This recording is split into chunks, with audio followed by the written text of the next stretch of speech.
Das artes clássicas, a arquitetura é, talvez, a que mais impacto causa na vida humana. Em primeiro lugar, suas construções buscam harmonizar a utilidade com a beleza, através de um processo que muitas vezes é difícil. Quantos prédios, apesar de belos, são muito pouco úteis, e quantos outros, que apenas levam em conta o utilitarismo, acabam se convertendo em aberrações? É interessante notar que a arquitetura também é, mais que qualquer outra arte, símbolo de poder e força. Os antigos prédios muitas vezes sobrevivem intactos por milênios, conquanto estátuas e pinturas se corroem e peças de teatro, poemas e filmes se tornam facilmente arcaicos. No vídeo de hoje, apresentaremos algumas curiosidades arquitetônicas fundamentais para você que ama história. Não saia daí, pois tenho certeza que você vai gostar. E ao final, deixe o seu like, compartilhe o vídeo com seus amigos. Número 1. Por que tantas pirâmides? Essa é velha e você conhece bem. Inúmeros documentários polemistas levantaram a questão das pirâmides abundarem em diversas civilizações pelo mundo. Civilizações que, via de regra, não tinham nenhum contato entre si. As mais famosas com certeza são as egípcias, mas também os povos ameríndios deixaram construções piramidais importantes, bem como a China, o Iraque, o Camboja, a Indonésia. Por que isso? Seria alguma conexão estranha? Fruto dos aliens? Mistérios insolúveis? Ora, não é preciso ser um grande crítico do History Channel e de suas teorias mirabolantes para saber que não se trata de nada disso. A resposta, na verdade, é bem simples e desconcertante. O formato da pirâmide é o mais simples e fácil de se construir, principalmente quando se dispõe de poucos recursos, como era o caso de cada um desses povos. Pense em você na praia. É impossível construir um castelo de areia em linha reta e que seja realmente sustentável. A gravidade, cedo ou tarde, vai colocar a sua diversão literalmente abaixo. O mesmo acontece nessas obras. Se fossem estruturadas em linha reta, como muitas vezes se pensou, elas não alcançariam a altura que se pretendia, e por isso a necessidade de recuar a construção na medida em que ela se ergue, para fornecer-lhe o equilíbrio necessário. Aliás, em muitos prédios hoje em dia esse recurso ainda é utilizado. Alguns pretendem ainda dizer que os antigos egípcios viam nesse formato arquitetônico algum simbolismo religioso, como se a obra apontasse para os céus, para os deuses ou coisa semelhante.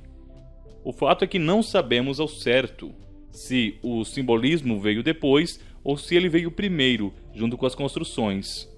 O que é possível, no entanto, é rastrear, através dos vestígios arquitetônicos, todo o processo de evolução das pirâmides egípcias, o que joga por terra a teoria de que esse povo foi presenteado por alguma raça ou entidade superior com conhecimentos ocultos. Peguemos, por exemplo, a pirâmide do faraó Djoser, construída pelo lendário arquiteto Imhotep, uma das mais antigas que se tem registro, datando de 5.000 anos a.C. É fácil notar que a técnica que concede o formato completamente triangular ainda não havia sido desenvolvida por essa civilização. Note que a pirâmide é construída em andares.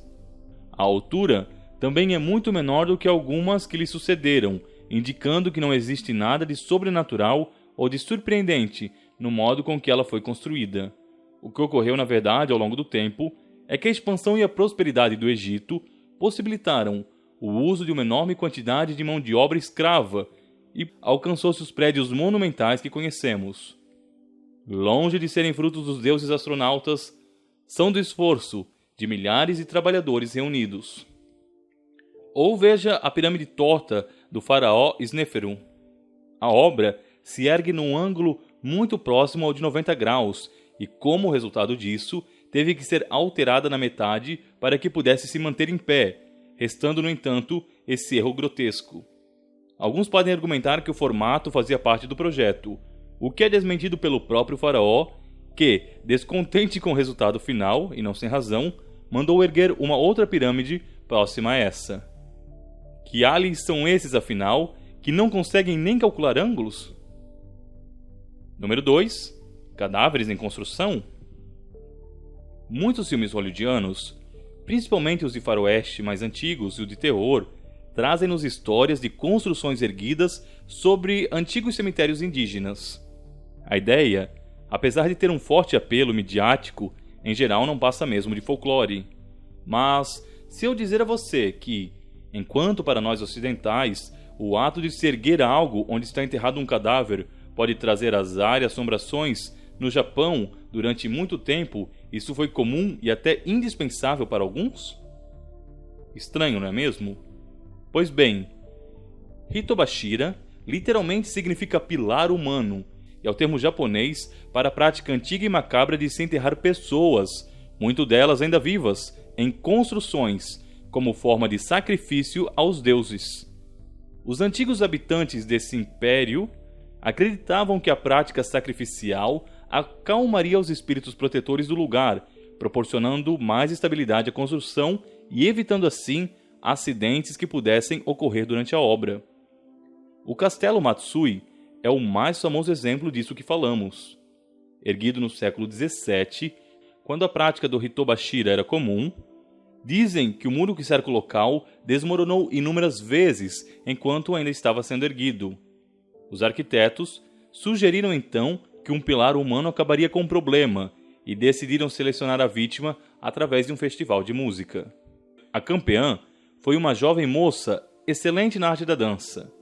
Terminou assassinada a contragosto e por isso, dizem, que o seu espírito assombraria o castelo, dançando e fazendo tremer toda vez que alguma música tocasse em volta. Graças a isso, proibiu-se a dança e a música na cidade em questão. Ainda nesse lugar, é dito que uma ponte que ligava a região com Ohashi desmoronou muitas vezes quando construída. Para sanar o problema, por que não, enterraram um homem vivo dentro do rio. O esforço parece ter surtido efeito, porque a antiga ponte permaneceu intacta até o século passado, quando foi substituída por uma nova. Não sabemos até que ponto essas histórias são verdadeiras, mas a ideia se espalhou como uma lenda urbana pelo país. Acredita-se que a prática tenha findado no século XX, mas muitos creem que as grandes corporações ainda hoje sequestrariam pessoas para oferecê-las aos deuses, obviamente para que seus prédios e impérios pudessem durar mais. A prática é proibida, mas você sabe, nunca custa se questionar. Número 3. A imponência mística das catedrais góticas. Mesmo com a dissolução de Roma, os povos germânicos que tomaram a região tentaram emular, durante muito tempo, o estilo arquitetônico romano e bizantino. Parte disso se deriva do fascínio que as tribos bárbaras nutriam pela antiga cidade. Mesmo Odoacro, depois de depor o imperador do Ocidente, enviou para Constantinopla as insígnias imperiais e pediu para si o mero título de patrício. No entanto, com o tempo, era natural que um novo estilo arquitetônico fosse sendo desenvolvido. Surgia assim o gótico, uma das mais sublimes e importantes heranças do domínio medieval católico. A invenção do gótico nasce com as abóbadas ogivais, esses arcos que vemos preencher as laterais das construções nesse estilo. A invenção possibilitou que finalmente se erguesse obras maiores do que as igrejas em estilo romano. Também os característicos pilares que eram usados até então, em geral robustos e fortes, puderam ser substituídos por outros menores e mais elegantes. O gótico consiste em todo um esforço para se comunicar a fé cristã a um povo muitas vezes semi-analfabeto, herdeiro de tribos bárbaras, cuja conversão em civilização se deu pela mão dos bispos e dos monges. Se as estruturas baixas, com grandes colunas e abóbadas centrais, remetiam ao poder dos imperadores e à perenidade da cidade eterna, as longas, sinuosas e prolíferas estruturas das catedrais medievais nos dizem muito mais a respeito de povos que viviam no campo, de reinos cristãos e do misticismo dos santos. Muitos hoje, ao entrarem numa igreja gótica, podem se assustar com a quantidade de símbolos estranhos e deslocados que nos soam até pagãos. Isso é resultado da nossa dessacralização e do nosso materialismo exacerbado. O clero da época, por outro lado, soube muito bem usar-se dos símbolos daqueles povos convertidos para ensinar-lhes os valores e a moral cristã. Pegue os desenhos do zodíaco e os astros, frequentemente registrados nas catedrais. Mesmo os camponeses mais simples sabiam reconhecer as constelações, pois dependiam disso para a agricultura. Ao retratar os signos numa igreja, dizia-se com isso que Deus era o Senhor do tempo e dos céus, aquele que abrangia cada etapa da vida humana. Outro exemplo está no olho que tudo vê. O triângulo, também símbolo do nosso canal, com o olho dentro, simboliza Deus Pai e suas virtudes divinas, onipotência, onisciência e onipresença. A ideia de retratá-lo como um velhinho, ao estilo de Zeus, surgiu apenas com o advento do Renascimento. Esse triângulo, por outro lado, foi durante milênios um símbolo cristão muito disseminado, até porque, note, ele possui 3 lados, o que corresponderia à doutrina da Santíssima Trindade. Pegue também as colunas, sempre na quantidade de 12, quando simbolizariam os apóstolos, ou vindo em par, representando a justiça e a misericórdia, as colunas entre as quais iremos passar diante do juízo final, segundo a Igreja. Qualquer camponês, diante disso, entenderia rapidamente o sentido arquitetônico dessas colunatas erguidas. Você pode estar desconfiado, eu sei. Talvez dirá que tudo isso são símbolos maçônicos. Não se esqueça, no entanto, que a maçonaria surgiu justamente de uma revolta de arquitetos católicos contra alguns dos dogmas da Igreja, e que essa instituição adotaria justamente os mesmos símbolos que eram usados pelos cristãos medievais. Muitos falam que a Idade Média foi um período de sombras, de ruínas e de retrocesso. Isso está longe de ser a verdade. Basta olharmos para as construções góticas, algumas das quais levavam mais de 100 anos para terminarem, e notaremos que nada no mundo moderno, tão veloz e utilitarista, se compara a isso. E você sabia disso tudo? Não? Deixe nos comentários a sua resposta.